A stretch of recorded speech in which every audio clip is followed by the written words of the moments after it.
15 de junho. A data foi reconhecida pela Assembleia Geral das Nações Unidas como Dia Mundial de Conscientização da Violência contra o Idoso.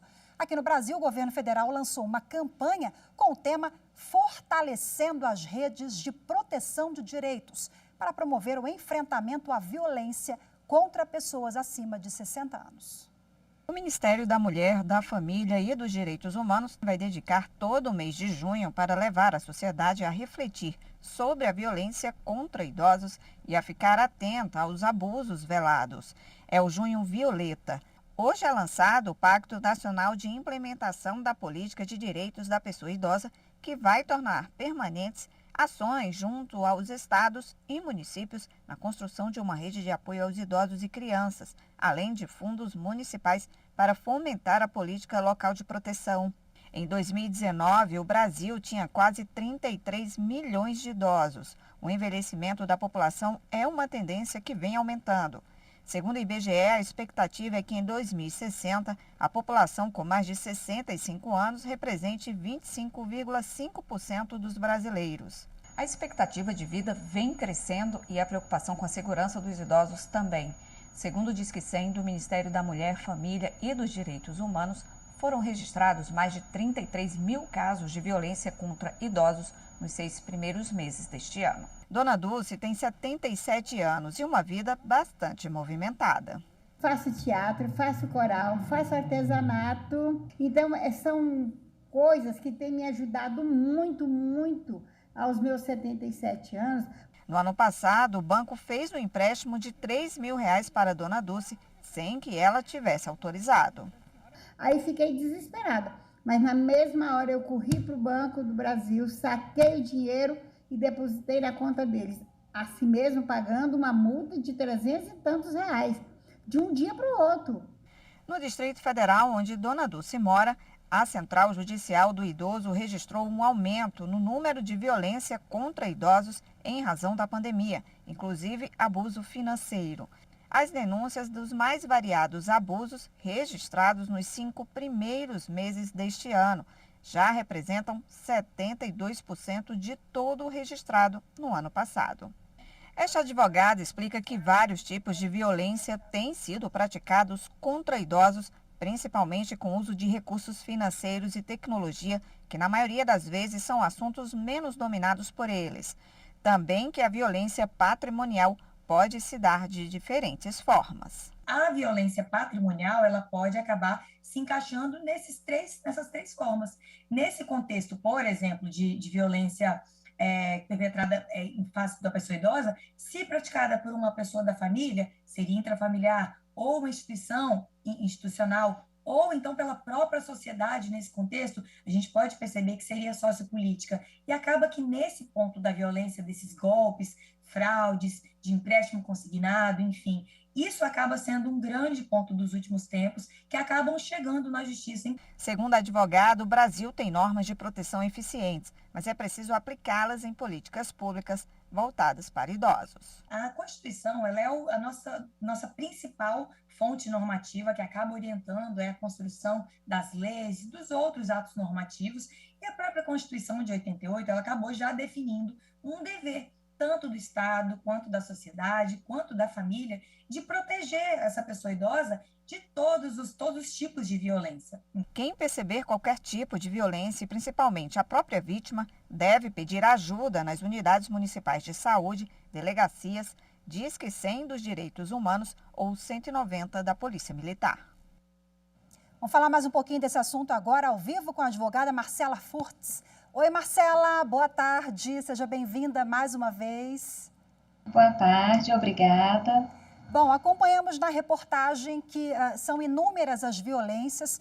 A gente associa, eu digo senso comum, né, a violência física, mas ela existe também na esfera emocional, psicológica, afetiva, abandono, violência patrimonial. O que tem acontecido com frequência, até em virtude da pandemia, o número aumentou, né? Nós temos, então, uma previsão legal, uma pena para quem comete esse tipo de crime contra os idosos? Se for alguém da família, piora a situação? Exatamente. Receber ou desviar bens e valores de benefícios do idoso, alguma aposentadoria, alguma forma de rendimento, o artigo 102 do Estatuto do Idoso diz que é crime punível de pena de reclusão de 1 a 4 anos com multa. Então, assim, o Código Penal também ele traz diversos crimes que têm a sua pena majorada de 1/3 a 1/6 quando são crimes praticados contra a pessoa idosa. Por quê? É uma pessoa em estado de vulnerabilidade e geralmente são crimes cometidos por pessoas do âmbito familiar, pessoas de confiança, às vezes um cuidador, uma pessoa muito próxima. Então, essas penas, quando tem, por exemplo, o estelionato sentimental, muitas vezes, um estelionato porque é da relação de confiança, nesse caso também tem a pena majorada também, a pena ela é aumentada porque é contra a pessoa idosa e foi praticado por alguém de confiança dessa pessoa idosa. O que é o estelionato sentimental, que você citou há pouco? É que muitas vezes a pessoa utiliza do sentimento, da confiança daquela, para poder colocar como se você colocasse um pano e pegasse ali o dinheiro, fizesse um empréstimo, faz um empréstimo para poder me ajudar. E aí quando você vê aquele idoso fez um monte de empréstimo consignado, muitas vezes na sua pensão, que lhe falta uma verba até para sua própria subsistência, né? E quais são os sinais? Né? Nós vimos também na reportagem, sabemos que a Constituição ela elenca como todos os parceiros que precisam estar atentos. É a família, um vizinho, a sociedade, o Estado, claro, também tem o seu papel, mas como é que eu posso observar que tem alguma coisa esquisita ali com o meu vizinho, a quem procurar? Os indícios são, por exemplo, primeiro, o isolamento. Quando aquele idoso, ele some do convívio social, do convívio familiar, ele é de forma isolada, por quê? O agressor, ele não quer que aquele idoso conte que fez diversos empréstimos em seu nome, ou que reteve o seu cartão, ou muitas vezes também quando você conversa com aquele idoso, ele diz, eu não posso comprar aquele sapato, sendo que você sabe que ele tem uma renda e que ele não tem nenhum gasto exacerbado, então você verifica também por que ele não pode ir até a padaria, por que o cartão dele está retido pelo neto, por exemplo, né? Então, são indícios que levam a crer, e o isolamento é um dos principais, porque o agressor geralmente isola aquele idoso para que ele não comente com as pessoas o que está acontecendo com relação à violência patrimonial. Abandono afetivo também é uma conduta, é crime, ou o responsável pelo aquele idoso, o filho, pode responder ou ser acionado por abandonar o idoso num asilo ou sem estrutura adequada dentro de casa? Exatamente, como você bem colocou, é um dever do Estado, da família e da sociedade cuidar dos idosos, é um dever da família o dever de cuidar. E violência contra a pessoa idosa é qualquer ação ou omissão que lhe cause morte ou sofrimento físico e psicológico. E no caso do abandono afetivo, você deixa aquela pessoa, às vezes não tem um abandono material, né? Tem aquele suporte financeiro, você colocou aquele idoso numa casa, num asilo, por exemplo, de convivência, mas você não visita, você não tem aquela convivência familiar que também é uma garantia constitucional. Isso acontece o abandono afetivo, porque vai causar um dano psicológico e emocional para aquele idoso.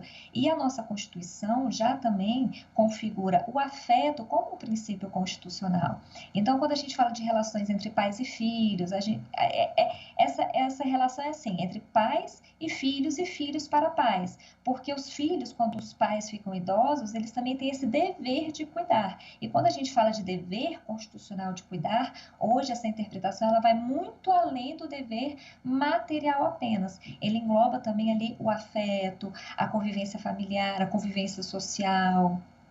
Daí a importância dessa data também para a gente chamar a atenção da sociedade. Anunciamos uma campanha do governo federal em prol justamente dessa conscientização, porque a gente esquece, né? A gente, sociedade, população, que vamos envelhecer, estamos envelhecendo, né? Marcela, muito obrigada pela sua participação. Ótima tarde para você, até a próxima. Eu que agradeço, muito obrigada pela oportunidade.